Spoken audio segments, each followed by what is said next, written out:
네, 안녕하세요. 저는 성북청년시민회라는 단체에서 직책은 사무국장인데 여러 가지 뭐 발표도 하고 강의도 하고 콘텐츠도 만드는 혜민이라고 합니다. 안녕하세요. 네. 저의 발표는 사실 되게 짧게 준비했고요. 10분 내외로 이제 발표를 할 생각인데요. 크게는 저희 단체에 대해서 먼저 소개를 드리고, 그리고 말씀하신 대로 저희 성북청년시민회 역시도 설립 초반에 이제 터무니 있는 집에 지원을 받게 되어서 구성원들 주거 안정에 큰 도움이 되었었거든요. 그래서 터무니 있는 집에 사실 초창기에 들어갔다고 해도 과언이 아닌데, 저희가 5호 집에 입주한 후로 어떤 일들이 있었는지에 대해서 정리해서 말씀드리도록 하겠습니다.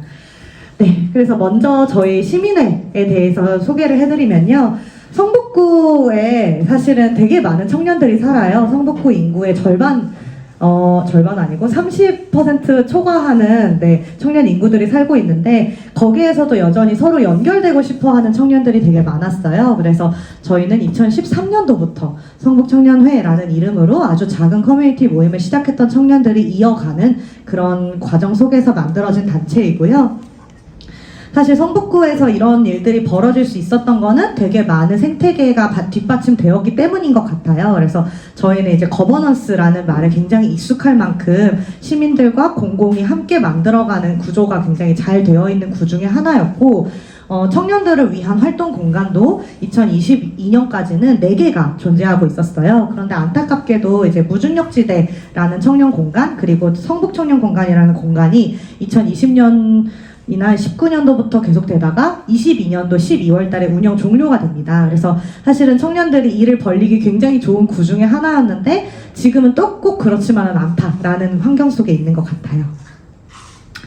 저희 시민회는 사실 설립하게 된 그 동기 자체가 청년성 자체에 대해서 이야기 나누고 싶은 모임을 만들기 위해서 사실 설립이 되었는데요. 생각해보시면 그렇잖아요. 청년 예술단체, 청년 주거단체, 청년 노동단체는 있지만 청년만을 뭔가 연구하고 뭔가 학습하는 단체는 생각보다 많지 않은데, 저희 시민회는 좀 그런 곳이라고 생각해 주시면 좋을 것 같고요. 이렇게 할 수 있는 거는 여기에 이제 모여주신 이런 다양한 자원분들께서 계셔주셨기 때문에 가능한 것 같습니다. 네, 저도 이제 시간이 많지 않아서 조금 빨리 넘어갈게요. 시민회는 지금까지 되게 많은 사업들을 진행해 오고 있는데요. 그 중에서 가장 큰 건 청년 정책에 대해서 연구하고 이제 청년 정책을 제안하는 성북 청년 정책 네트워크라는 사업이 있습니다. 이거는 이제 저희가 꾸준히 진행해 오고 있고 올해에도 진행할 예정이 있는 사업이고요. 그 외에도 이제 여성들의 어떤 다양성이나 아니면 활동을 지원하는 여성 커뮤니티 지원 사업도 하고 있고, 또 청년 프로젝트라는 사업의 지원을 받아서 청년들의 사회생활을 지원해주거나 아니면 사회 참여를 지원해주는 사업들도 하고 있고요. 최근에는 동네생활 탐험가라는 이름으로 동네에서 좀 배우고 먹고 살고 이런 청년들을 주에 10시간씩 이제 지원을 해주면서 동네에 있는 직장에서 일할 수 있게 경험하게 해주는 그런 사업들도 진행하고 있습니다. 저희가 해온 사업들을 요약하자면 사실 지역살이라고 할 수 있을 것 같은데요. 첫째로 성북청년 정책 네트워크 같은 경우는 지역 의제 발굴이라는 걸 경험해봤다는 점에서 저희에게 굉장히 큰 의미가 있습니다. 작년의 슬로건은 자유롭고 시끄러운 시민들의 권리 찾기라는 슬로건이었고요. 올해에는 또 동네에 대해서 집중해보는 그런 사업들을 진행할 예정이에요. 그리고 아까 앞에서 말씀드렸던 탐험가라는 사업은 올해에도 진행할 예정인데, 삶의 전환기에 있는 청년 탐험가들을 10명 정도 모집해서 동네 생활에 대해서 경험해보는 사업입니다. 그리고 기획자의 계절이라는 사업은요, 저희가 기획자라는 정체성에 굉장히 관심이 많아요. 어떻게 보면 청년들은 자기 삶의 기획자가 되고 싶어하는 욕구도 있다고 저희는 생각하거든요. 그래서 기획자가 되고 싶은 누구나 사이드 프로젝트를 할 수 있도록 지역의 축제와 청년들을 연결해주는 사업들도 하고 있습니다. 그리고 이제 이 사진에서 보시다시피 지역 내에서 일어나는 크고 작은 일들에 연대를 하면서 다양한 시민들을 만나고 있습니다. 네, 여기 보시는 거는 이제 공유성북 원탁회의라는 지역의 예술가 단체와도 협업을 한 사진이고요. 또 코로나 기간 동안에는 온라인 행사들도 많이 진행해왔습니다. 사실 이제 요런 게 너네 단체 뭐 하는지 잘 알겠고 그래서 터무니 있는 집이랑 무슨 관계가 있는 거야 라고 생각하실 수 있는데요. 터무니 있는 집이 있음으로 해서 저희가 지역과 굉장히 밀접하게 호흡을 할 수 있었고 주거 안정이 찾아온 이후에 저희한테 굉장히 큰 도움이 됐었던 얘기를 지금부터 해드리려고 합니다. 저는 정말 밤에 잠을 잘 못 잘 정도로 굉장히 큰 변화들이 많았는데요. 대표적으로 22년도가 되면서 서울시에서 청년들을 위한 정책 예산이 굉장히 많은 삭감이 되었습니다. 거버넌스 자체가 운영되기가 참 어려운 상황이 되었고요. 말씀드린 대로 22년 말에는 무중력지대라든가 청년 공간들이 문을 닫으면서 아지트 자체가 굉장히 공백이 크게 생겼어요. 그리고 2023년에는 원래 청년센터라는 게 생겼어야 하는데 이것이 이제 무기한 준공 연기가 되면서 언제 될지 모르는 상황이 있었는데 다행히도 이제 24년도에는 오픈을 한다고 합니다. 그런데 이런 환경 속에서 사실은 터무니있는 집 같은 이런 동네 아지트가 청년들한테 굉장히 큰 의미가 되고 있거든요. 이거는 저희가 사업을 진행하면서 받았던 인터뷰 중에 일부인데요. 이렇게 말하고 있어요. 대학생들은 돈 때문에 관계 맺기를 포기하게 되는 경우가 많아요. 그런데 관계 맺기가 너무 필요한데 자치구나 정부나 학술단체에서 이런 걸 좀 지원해줬으면 좋겠어요. 그리고 이런 얘기도 있거든요. 미약하지만 나의 영향력을 내가 있는 곳에 미칠 수 있고 원하는 사람 모두에게 열려있고 모두에게 효능감을 느끼게 해주는 곳, 이곳이 성북인 것 같은데 앞으로도 계속 이런 것들을 경험하고 싶다, 이런 얘기들이 있거든요. 근데 저희는 사실 그런 곳을 터무니있는 집을 통해서 만들어가고 있다라고 생각합니다. 세 가지 측면에서 저희한테 큰 도움이 되고 있는데요. 하나는 저희가 지역사회에 계속 어떤 거점이 됨으로써 지역사회에 공헌을 할 수 있다는 거, 그 다음에 여기에 살고 있는 청년들을 저희의 어떤 수익성 있는 프로젝트에 계속 연계하면서 지속 가능성을 만들 수 있다는 거, 그리고 무엇보다도 제일 중요한 건 공동체 활동을 계속 활성화할 수 있다는 점입니다. 네, 여기 이제 보이시는 이 분들이 터무니있는 집에 이제 거주하면서 지역에서 직간접적으로 일을 하거나 아니면 활동을 하거나 하실 수 있었던 분들인데요. 청년들이 자기 효능감을 느끼면서 일할 수 있는 직장을 자기 직주 근접으로 가질 수 있다는 것 자체가 지금의 청년 시민들한테는 굉장히 중요한 요소가 아닐까 싶습니다. 출퇴근길이 30분일 때 가장 사람이 행복도를 많이 느낀다는 통계가 있거든요.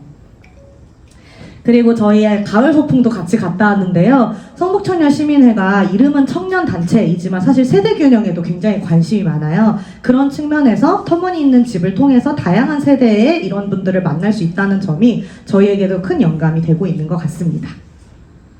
네, 그리고 아까 앞서서 성승현 연구원님이 발표해 주셨지만 이 세대공감 살롱 같은 것도 저희가 참여해가지고 이제 운영을 해봤고 또 다른 청년 단체들하고도 교류할 수 있는 기회가 있었거든요.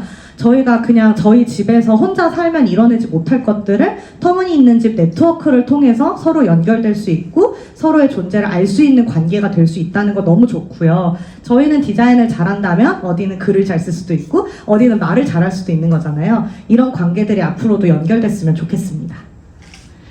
네, 저희는 사실 공동체라는 단어를 계속 얘기하고 싶어요. 저희가 했었던 활동 중에 책 모임도 있어요. 책 모임을 통해서 청년 자살률이 굉장히 높아지고 있고 우울감이나 고립감이 심화되고 있다고 하는데 정말 그럴까? 왜 그럴까? 이런 것들을 같이 나누는 시간도 가졌고요. 지역에 있는 시장에서 뭐 사다가 먹고 문화예술 공간에 대해서 서로 교류하고 그리고 저희가 새로 사귀게 된 친구들을 생일 파티 해주고 크리스마스 파티 해주고 이런 데에 또 터무니 공간을 사용하고 이런 것들이 다 굉장히 큰 도움이 되고 있습니다. 네, 앞으로도 이제 사회적 자본으로서 터무니있는 집은 굉장히 중요할 것 같아요. 이거는 제가 그 연구보고서에서 인용을 한 이야기인데요. 청년도 충분히 사회적 고립의 대상이 될 수 있으며 청년의 사회적 고립은 기존의 사회적 고립과는 다른 관점에서 접근할 필요가 있다. 그래서 이거에 대해서 저희는 대안을 터무니있는 집이라고 생각해요. 청년들을 고립되게 놔두지 않는 공동체적 주거가 가능하다면 공동체적 사회도 가능할 것이고 그런 사회가 발생한다면 청년들에게도 큰 도움이 되지 않을까 싶습니다. 네, 앞으로 시민회는요 계속 이 문장을 계속 생각하려고 해요. 주체적 삶과 공동체적 욕구. 이거 역시도 이제 연구 보고서에 있었던 이야기인데요. 한국 시민사회에서 활동가로 이제 진입한 청년들한테 무엇이 중요하냐고 물어보니까 그 사람들이 대답한 말 중에 주체적 삶과 공동체의 욕구가 중요하다라는 이야기가 있었대요. 그들이 이야기하는 공간은 대표적으로 첫 번째 상호 신뢰와 인정의 공동체, 두 번째 안정과 안전의 공동체, 만남 연결 문화의 공간, 대한 문화와 가치의 공동체, 지역 기반의 로컬 공동체. 이런 것들이 있을 때 내가 일하는 사람으로서도 지역에 있는 시민으로서도 큰 도움이 된다라고 말하고 있어서요. 이것을 위해서 터무니있는 집이 앞으로도 존재해 주셨으면 좋겠습니다. 네, 저희는 앞으로 이제 너와 나의 시민성을 깨우는 문제 해결 집단이라는 슬로건으로 새로운 비전을 세우고 계속해서 지역에서 활동을 해 나갈 예정인데요. 대표적으로 아까 앞에서 저희가 열심히 하고 있는 일이라고 했던 정책 거버넌스 활성화하는 일 할 거고요. 청년의 주체성과 자발성을 키우는 지역 기반 활동도 계속 이어갈 거고요. 그리고 사실 청년들이 굉장히 많이 힘들어하고 있는 부분이 연대가 부족해서 나의 고민을 같이 공감해 줄 수 있는 사회 구성원들이 없는 것 같아서 되게 괴로워하는 부분들도 있는데 안전망을 조성하는 활동도 계속해 나가려고 합니다. 계속해서 배우고 성장하는 조직으로 하려고 하고요. 삶의 주체가 될 수 없어서 괴로워하는 청년들이나 대화할 사람이 없어서 외로워하는 청년들에게 계속 좋은 동료와 친구로 남고자 합니다. 네, 시민회를 앞으로도 많이 응원해 주셨으면 좋겠습니다. 감사합니다.